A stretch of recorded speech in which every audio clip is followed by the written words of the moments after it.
ها بله. السلام علیکم هموطنان عزیز، تمام مردم سربلند چلیابینسک. من اکاترینبورگ و چلیابینسک روبرو رفته ایستادیم.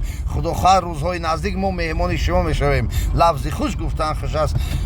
گر شخص عادت میکند خنده هم درست انسان را تبابت میکند. برای یک لحظه وقوشی از مردم برومند ملت تاجیک که در چلیابینسک قرار دارند خواهش میکنیم که انتظار باشند. گر زندگی دیده به دیدار میرسد و مهربانی رقم‌های تلفن در اینجا نوشته میشد. و برادر عزیزی با من یک سخن. سلامت باشند مردم سربلند چلیابینسک که ما با همراه استاد جمشید علیم در اکاترینبورگ قرار داریم. انا در روزهای نزدیک خدا خواهد برادرها خواهش کردن ما به چلیابینسک سفر داریم. انشالله آمده از شما خبردار میشیم. یک برنامه کنسرتی هم برای شما پیشنهاد میکنیم. در روزهای نزدیک ما با شما هستیم، شما با ما باشید.